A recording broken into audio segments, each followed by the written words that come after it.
बिस्मिल्लाहिर्रहमानिर्रहीम। अस्सलाम वालेकुम। मैं हूं आपकी बायो टीचर और आप देख रहे हैं लर्न बायो बायोट्रिक्स। पिछली क्लासों में हम पढ़ चुके हैं सेल के बारे में, टाइप्स ऑफ सेल यानी प्रोकैरियोटिक सेल और यूकैरियोटिक सेल के बारे में हम पढ़ चुके हैं। यूकैरियोटिक सेल के कुछ ऑर्गेनेल्स जो है वो अभी बाकी हैं, उन्हें हम कंप्लीट करेंगे कुछ टॉपिक्स में। तो let's take a single cell of eukaryotic organism. Eukaryotic organisms में कौन से ऑर्गेनिजम्स आते हैं?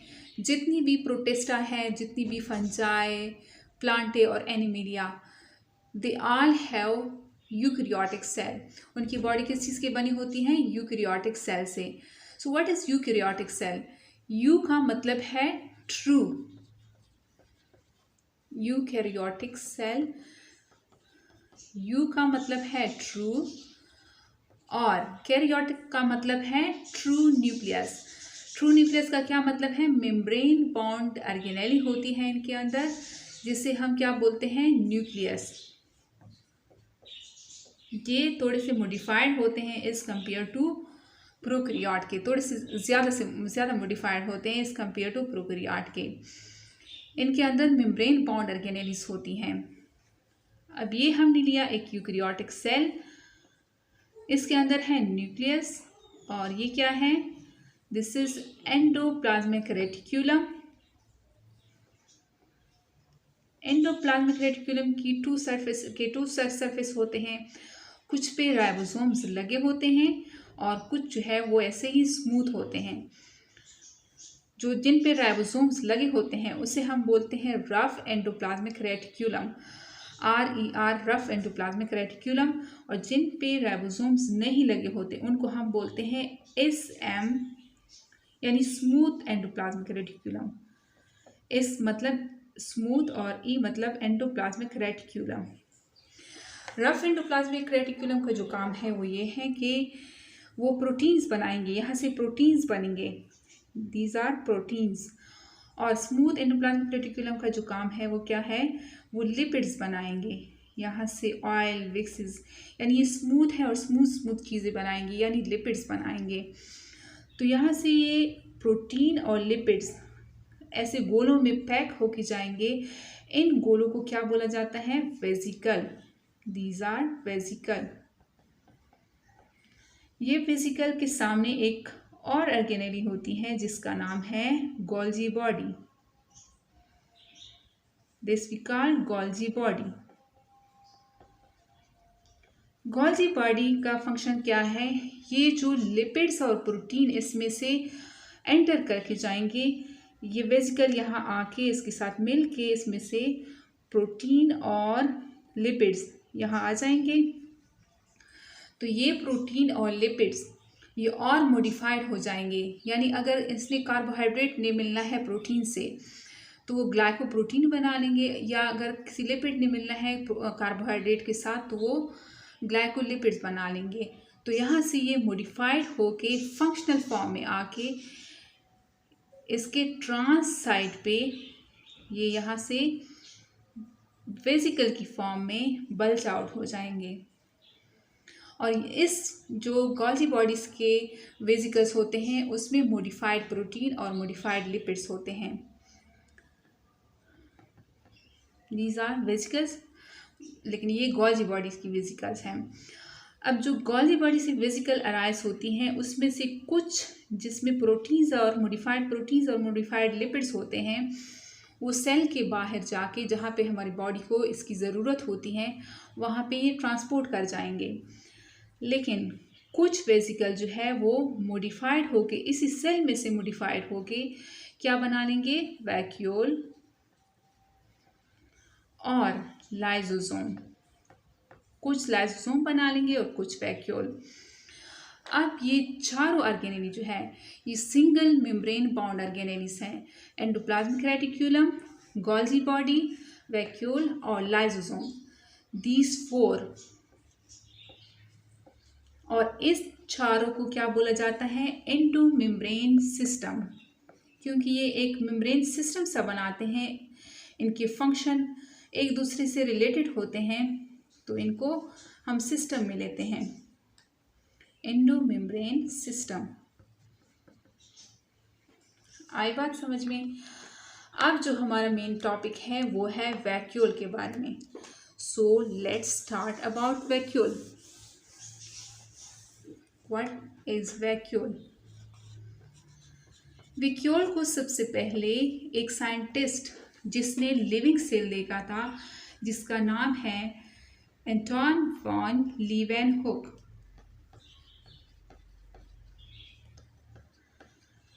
और कब देखा इसने? 1676 में इसने एक सेल देखा कि सेल के अंदर क्या है, एक खाली जगह है। उसने अपनी लैंग्वेज में इस खाली जगह को क्या नाम दिया? वैकम। वैकम का मतलब है खाली जगह। उसे लगा कि ये कोई खाली जगह है। उसे ये नहीं पता था कि इसके अंदर बहुत सारे मटेरियल्स हैं जो सेल ने स्टोर किए होती हैं। तो इसने इसको वैक्यूम नाम दिया, जो बाद में वैक्यूल पड़ा। और इस बंदे ने लिविंग सेल भी डिस्कवर किया था सबसे पहले। तो वैक्यूल जो है उनको अगर हम फंक्शन के लिहाज से हम अगर इसको क्लासिफाई करें तो हम इसको हम क्लासिफाई करें तो ये एक सेंट्रल वैक्यूल आ जाता है, और एक है फूड वैक्यूल, एक है कंट्रैक्टाइल वैक्यूल। नजर आ रहे हैं कि नहीं? नहीं आ रहा बच्चों? Contractile vacuole.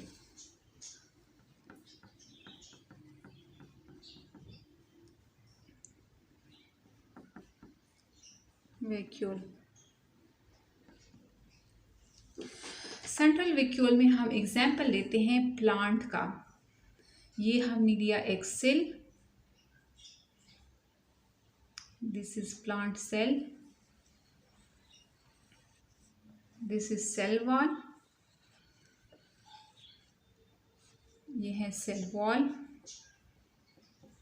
ये है सेल मेम्ब्रेन। सेल मेम्ब्रेन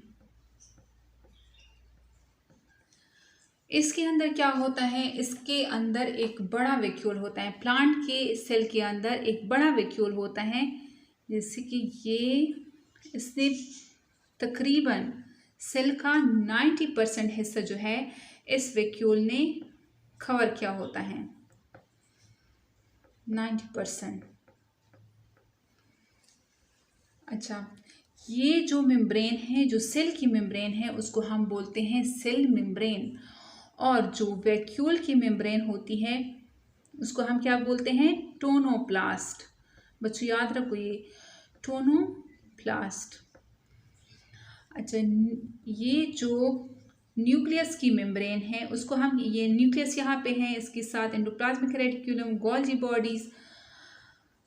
चूंकि ये प्लांट सेल हैं तो इसमें क्लोरोप्लास्ट भी होगा, और इसके अलावा माइटोकॉन्ड्रिया, ये सारी चीज़ें इसमें होंगी, लेकिन वो साइड पे होंगी क्योंकि वैक्यूल ने इतना बड़ा स्पेस कवर किया हुआ है। तो क्या होता है, इस न्यूक्लियस के मेम्ब्रेन को हम न्यूक्लियर मेम्ब्रेन बोलते हैं। न्यूक्लियर, स्पेलिंग ही गलत लिखती हैं, उसको न्यूक्लियर मेम्ब्रेन बोलते हैं। सेल के मेम्ब्रेन को हम सेल मेम्ब्रेन बोलते हैं, वैक्यूल के मेम्ब्रेन को हम टोनोप्लास्ट बोलते हैं, और न्यूक्लियस के मेम्ब्रेन को न्यूक्लियर मेम्ब्रेन बोला जाता है। अब सेल के अंदर जो सेमी लिक्विड मटेरियल होता है उनको हम क्या बोलते हैं? उनको हम बोलते हैं, ये है साइटोप्लाज्म, जिसे साइटोसोल भी बोला जाता है। और ये है वैक्यूल के अंदर जो सेमी लिक्विड मटेरियल होता है, जिसमें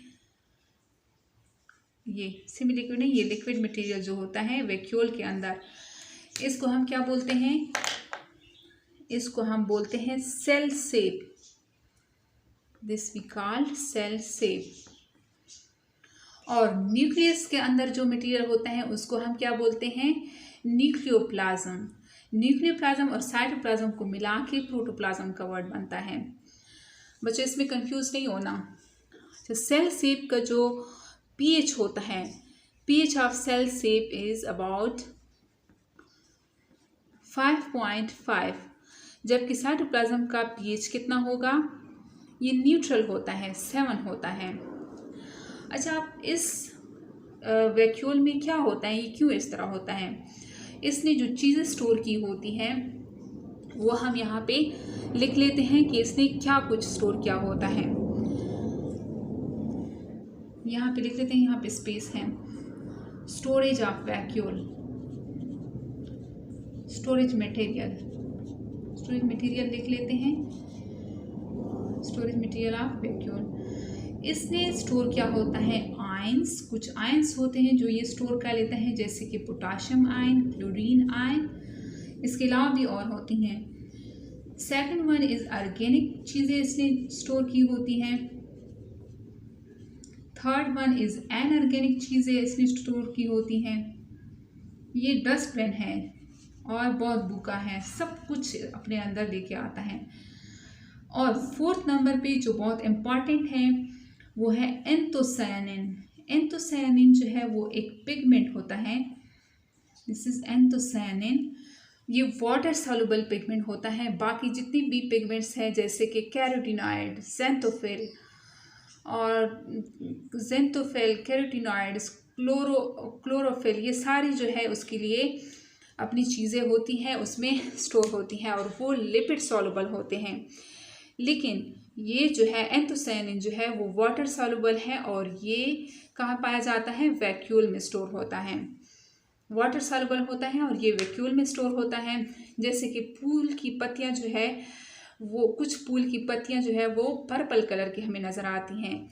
ऐसा क्यों होता है? क्योंकि फूल की पत्तियों में जो सेल्स होते हैं उनमें जो वैक्यूल्स होते हैं उसमें बहुत सारा एंथोसायनिन होता है। इस एंथोसायनिन का जो कलर होता है वो पर्पल होता है और इसी वजह से वो फ्लावर की पत्तियाँ हमें पर्पल कलर की नज़र आती हैं और ये फ्लावर को पोलिनेट करने में भी हेल्प करता है, यानी इसकी तरफ इंसेक्ट्स जो है वो अट्रैक्ट करते हैं। इसके अलावा इसका फंक्शन ये है वैक्यूल का कि ये टर्जिडिटी को बरकरार रखता है, मतलब ये सेल के शेप को बरकरार रखता है।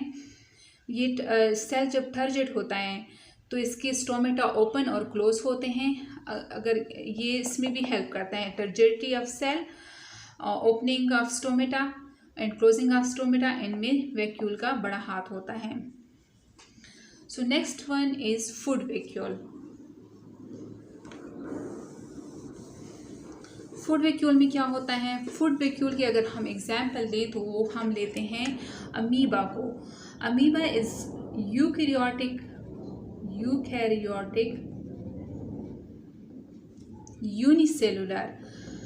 यूनिसेलुलर में कौन सा ग्रुप आता है? यूकैरियोटिक भी होता है और यूनिसेलुलर भी होता है।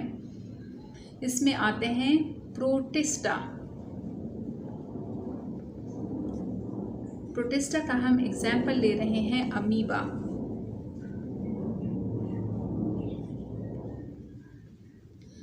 अमीबा का शेप कोई ऐसे फाइनलाइज्ड नहीं होता कि बस इसका यही शेप है, वो अपना शेप जो है वो चेंज करता रहता है। उसके मुंह, हाथ, कुछ ऐसी चीज़ें नहीं होती, वो बहुत सिंपल होता है। और ये कहाँ पे होता है? ये पानी में होता है। अब इसने जिंदा रहने के लिए एनर्जी भी तो लेनी है, तो ये क्या करता है? ये पानी है, ये वाटर है,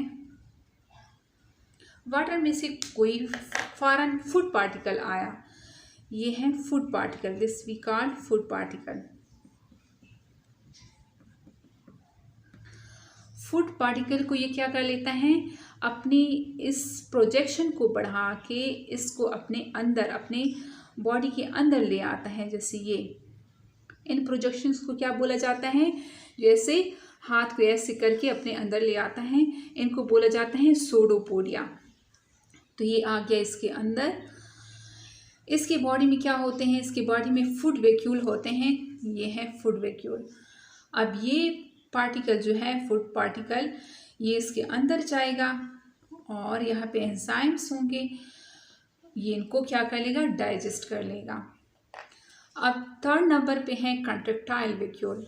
कंट्रेक्टाइल वैक्यूल में भी हम लेते हैं एग्जाम्पल अमीबा का। जैसे कि ये अमीबा है, ये वाटर स्ट्रीम है या कोई तालाब है, ये इसमें अमीबा पड़ा हुआ है। अमीबा में क्या होता है, ये वाटर अगर यहाँ से, क्योंकि यहाँ पे वाटर की मिकदार ज़्यादा होती है, तो वाटर डर होता है कि ये कहीं वाटर जो है इसके, बहुत सारा वाटर इसके बॉडी के अंदर ना जाए। अगर वाटर, बहुत सारा वाटर इसके बॉडी के अंदर चला गया तो ये तो फूल जाएगा, फूल के फट जाएगा। तो ये डर जो होता है ये लगा रहता है। तो इसके लिए क्या होता है, इसके अंदर क्या होते हैं, नेचर ने कंट्रेक्टाइल वैक्यूल बनाए होते हैं। These are contractile vacuole, contractile vacuole, जिनका फंक्शन क्या होता है, ये वैक्यूल इसके बॉडी से एक्स्ट्रा वाटर जो है वो क्या कर लेता है, अपने अंदर एब्जॉर्ब कर लेता है और ये ऐसे फूल जाते हैं जैसे गुब्बारा होता है। तो ये यहाँ पे जो वाटर आया एक्स्ट्रा, और ये कंट्रेक्टाइल वैक्यूल यहाँ आके क्या हो जाते हैं, फट जाते हैं और एक्स्ट्रा वाटर को क्या कर लेते हैं, अपनी बॉडी से निकाल देते हैं, अमीबा के बॉडी से निकाल देते हैं। तो ये भी इनका एक फंक्शन है कंट्रेक्टाइल वैक्यूल का, वो भी हम अमीबा में पढ़ते हैं। एक हम पढ़ते हैं गैस वैक्यूल भी हम पढ़ते हैं। गैस वैक्यूल क्या होते हैं, प्लांट्स के बॉडी के अंदर डिफरेंट गैसेस बनती हैं। कुछ प्लांट्स में वो वैक्यूल, जैसे कि उनके जो लीफ तो नहीं होते लेकिन उनकी जो स्ट्रक्चर्स बॉडी होती है उसमें ऐसे वैक्यूल से बन जाते हैं। जैसे कि ये है एक एलजी, और अक्सर ये कहाँ पे होता है, एलजी में। कुछ एलजी जो है वो जैसे कि कैल्प जो है वो 100 मीटर तक लंबा होता है। ये समंदर है, ये समंदर हमने बना लिया है, दिस इज सी, और ये इसके समंदर की वाटर है। यहाँ पे हम बनाएंगे सन। अब यहाँ से सन के रेज आएंगी तो वो समंदर की तह तक तो नहीं जा सकती क्योंकि समंदर तो बहुत गहरा होता है, और यहाँ पे जो प्लांट्स होते हैं उसने ग्रो भी तो करना है, उसने एनर्जी भी तो लेनी है, तो वो कहाँ से खुराक लेंगे। तो यहाँ पे कुछ एलजी जो है वो इतने लंबे हो जाते हैं, यानी 100 मीटर तक ऊपर आ जाते हैं। इनकी लंबाई 100 मीटर तक होती है। जैसे कि कैल्प, इनके जो लीफ लाइक स्ट्रक्चर होता है उनमें क्या होता है, उनमें ऐसे बबल शेप वैक्यूल बन जाते हैं जो कि क्या करते हैं, इनको फ्लॉट करने में मदद देते हैं ताकि ये सरफेस तक आए और यहाँ पे सन की रेज इस पे पड़े और ये फोटोसिंथेसिस कर सके। तो ये था आज का हमारा टॉपिक वैक्यूल के बारे में। उम्मीद करती हूँ समझ आ गई होगी। मिलते हैं नेक्स्ट लेक्चर में। अल्लाह हाफिज़।